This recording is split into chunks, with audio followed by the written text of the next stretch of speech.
Mon cher petit, tu aimes l'école, pas vrai? Tes camarades et toi vous y amusez comme des petits fous. Oh, il y a bien sûr les grands qui rient de toi, et la maîtresse qui est parfois méchante. Mais comme dirait l'autre, tout est mieux dans le meilleur des mondes. Ta maman, tu l'adores. Plus tard, tu voudrais l'avoir pour toi et toi seul. C'est ta maman et tu l'aimes plus que tout. Il y a la petite Sophie à l'école. Elle est mignonne.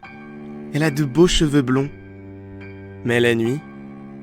Oh, la nuit, tu as peur. Il y a des bruits. Et même si ta maman regarde partout, tu ne te sens pas en sécurité seul dans ta chambre. Des ombres, des souffles. À la fenêtre, quelqu'un t'observe. Mais ta maman est là quand tu pleures. Elle te raconte une histoire et tu t'endors tranquillement dans ses bras. Elle t'avait déjà dit que le monsieur à la fenêtre n'était qu'une branche. Elle avait fini par demander à Charles, le voisin, de la couper. Là où se trouvait la balançoire où tu avais joué avec Sophie et où tu avais gravé un cœur un jour d'été. Mais la nuit... Oh, la nuit, tu as peur. Le monsieur à la fenêtre n'est pas au rendez-vous. Il est dans ton placard. Il te fixe. Il te parle tout bas. Mais tu ne comprends rien. Mais ton nounours et ta couette te protègent. Tout va bien. Mais il te regarde toujours et tout le temps. Ta maman te promet qu'il n'existe pas. Mais elle ne semble pas sûre d'elle. Un jour, vous avez déménagé. Oh, pas loin. Quelques rues à peine. Tu n'as donc bien sûr pas changé d'école, et donc pas perdu tes camarades. Tu as une grande chambre sans aucune armoire. Tes affaires se trouvent sur des meubles. La nuit, tu vois tes Legos et tes autres jouets scintiller tels de petites étoiles dans la pénombre. Et le monsieur a disparu. Totalement. Fini le monsieur qui fait peur. Ta maman en est toute réjouie. Les années ont passé. Tu as 15 ans. Tu traînes avec tes amis et vous voyez les filles d'un autre œil. Sophie? Oh, elle a déménagé. Loin. Trop loin. Maintenant c'est Anne, avec ses cheveux roux et bouclés, et ses mini-jupes. Tu sors avec elle depuis 3 mois déjà. Mais la nuit... Oh, la nuit, tu as peur. Tu ne veux pas dormir. Surtout pas rêver. Le monsieur à la fenêtre est désormais sous ton lit. Il n'est pas mort. Il t'a traqué. Et aujourd'hui, le voilà. Tu as peur de faire tomber quelque chose sous ton lit. Tu ne pourrais jamais remettre la main dessus. Mais ce n'est pas grave. Tu es grand. Tu n'as pas peur d'un truc de gosse. Tu as 15 ans, bon sang. Tu es robuste et bien bâti. Avec Anne, tu dors. Avec Anne, tu grelottes. Non pas de froid, mais de frayeur. Mais mon petit, j'ai une question. Pourquoi as-tu peur de ton papa ?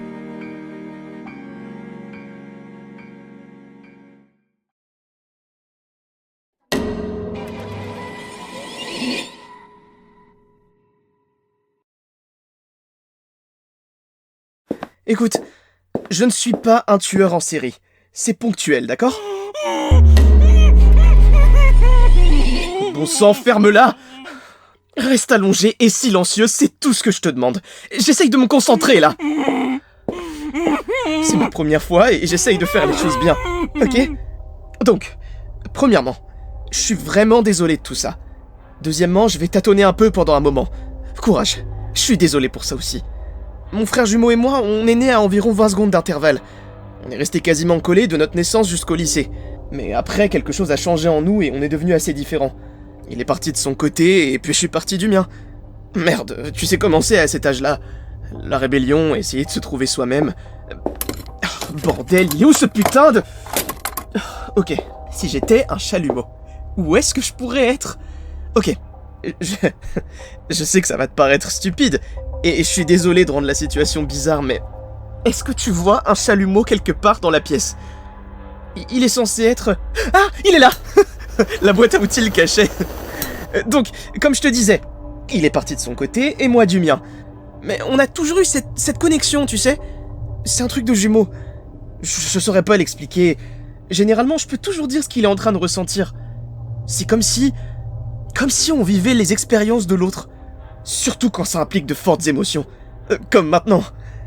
Je me souviens qu'une fois, quand on était enfant, il a glissé et il s'est cassé le poignet. Ça m'a fait super mal. J'allais bien, mais la douleur irradiait dans tout mon avant-bras. Et c'était pareil pour à peu près tout. Le jour où j'ai perdu ma virginité, il m'a dit que... Oh là là, qu'est-ce que je suis gênant! Bref, il m'a aidé. Récemment, je veux dire. Vraiment. Ma femme et moi, on s'est séparés et je pouvais pas rester à la maison après ça. Il m'a laissé squatter chez lui, il m'a aidé à m'en remettre, à trouver un appartement. Il a même payé la caution. Il m'a soutenu quand j'en avais besoin. Et il est à l'hôpital cette semaine. Cancer de la gorge. Il fume même pas, c'est quel genre de malchance ça. Il se fait opérer demain. Il est super inquiet, ça se voit. Là tout de suite, il est en train d'écouter de la musique en essayant de pas y penser. Putain, qu'est-ce que je déteste Kelly Clarkson. Il a besoin de sa dose, mais il peut pas s'en sortir et s'en occuper lui-même. Je lui dois bien ça. Comme je l'ai dit, je suis pas un tueur en série. C'est juste ponctuel. Un truc de jumeaux. Tu comprends? Allez, maintenant, prends une grande inspiration.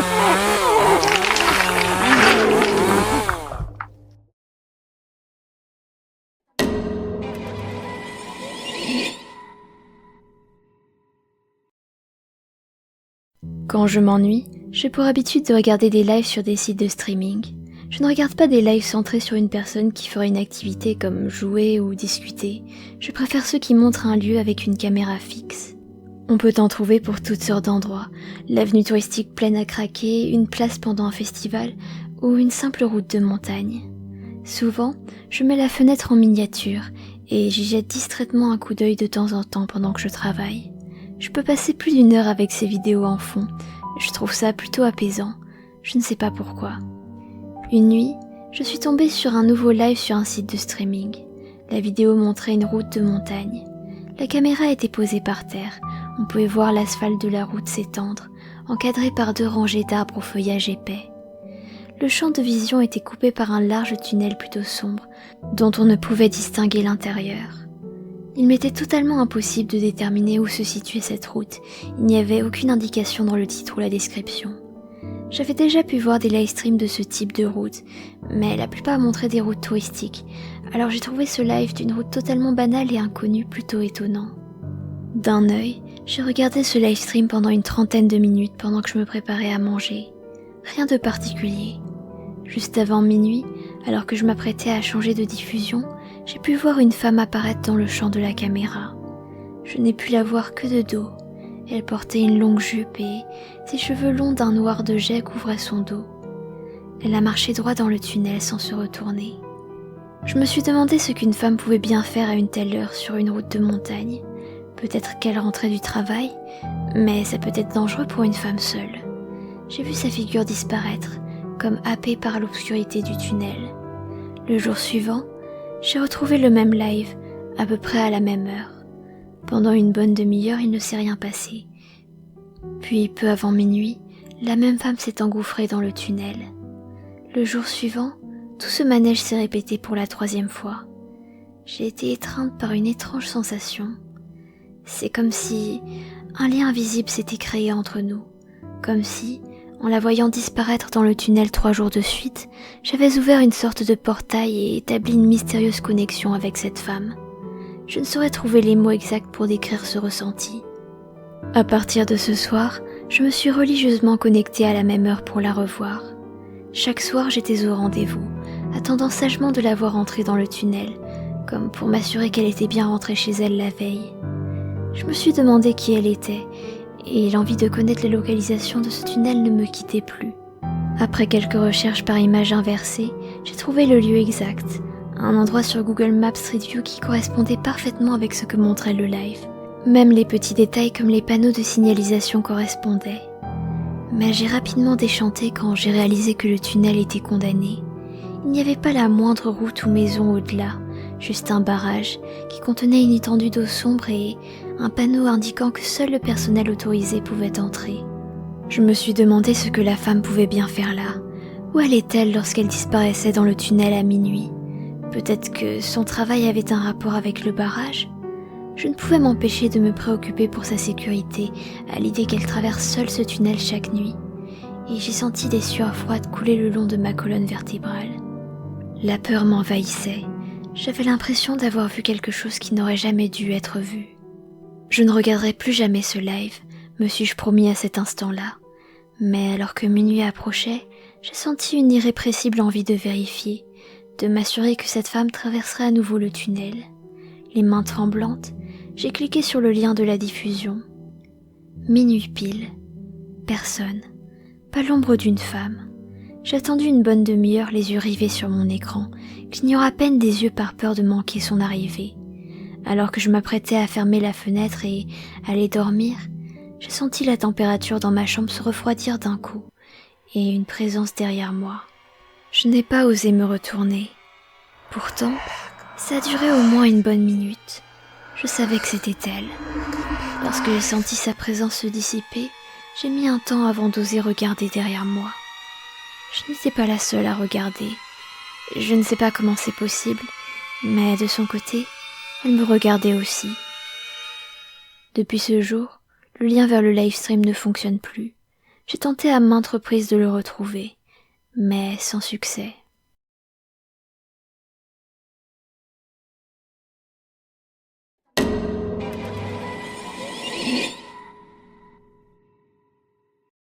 Quoi qu'il arrive, n'ouvrez pas cette porte. Alors évidemment qu'une fois que l'idée était plantée là, elle ne m'a plus quitté. Quand mon tout nouveau propriétaire m'avait fait visiter la maison que je venais de louer, les instructions étaient simples, presque austères. Faites attention au chauffe-eau, 2203 pour le local à poubelle, etc. Mais il y avait une instruction abstraite qui avait conclu notre visite de la cave. C'était presque trop facile. Je me voyais déjà dans tous les journaux de la ville. Un homme se fait étriper dans sa cave après la découverte d'un repère de tueurs en série. Bon, la formulation pouvait bien changer, mais l'idée était toujours là. Je me suis toujours trouvé suffisamment malin pour esquiver les problèmes, je n'allais pas commencer à tenter le diable aujourd'hui. Alors non, je n'allais pas ouvrir cette porte. Les premiers mois dans la maison se sont déroulés sans problème, j'ai même invité quelques copains et je ne manquais jamais de leur rappeler cette obscure instruction. Quoi qu'il arrive, n'ouvrez pas cette porte. Mais bien sûr, la machine à problème que j'appelle communément mon cerveau s'est vite mise à dérailler. Mais évidemment que j'allais l'ouvrir cette putain de porte. C'était qu'une question de jours, d'heures. Bordel, j'ai jamais été très catho, je crois pas aux fantômes. Qu'est-ce qu'il pouvait y avoir derrière cette porte et qui me faisait si peur? Alors évidemment que ce soir de mars, j'y suis allé. Et dans ma tête, la phrase résonnait. Quoi qu'il arrive, n'ouvrez pas cette porte. Quoi qu'il arrive, n'ouvrez pas cette porte. Quoi qu'il arrive, n'ouvrez pas cette porte. J'ai avancé dans la cave, baissant la tête pour éviter les planches, et tout était précis dans mon cerveau. Je me souviens du pull bleu que je portais, de l'ampoule qui se balançait mollement au centre de la pièce. Chaque détail est imprimé. Et me voilà, avançant jusqu'à cette porte. Je suis resté figé 2 bonnes minutes à me demander si je voulais bien l'ouvrir, si je devais oser l'ouvrir. Puis, la porte s'est ouverte devant moi. Je suis resté bouche bée, figé. Devant moi se tenait un homme qui semblait aussi peu à l'aise que moi. Derrière lui, une cave identique à la mienne, mais inversée comme dans un miroir. L'homme qui venait d'ouvrir m'était presque identique, un sosie parfait en fait, si ce n'est quelques éléments. Ses yeux n'étaient pas de la bonne couleur, et son pull était gris, pas bleu. Je fixais ce double sans trop y croire. Nous nous sommes regardés, et il a fini par parler. Bordel, je m'étais toujours demandé ce qu'il y avait derrière cette porte, a-t-il dit avant de la refermer brusquement.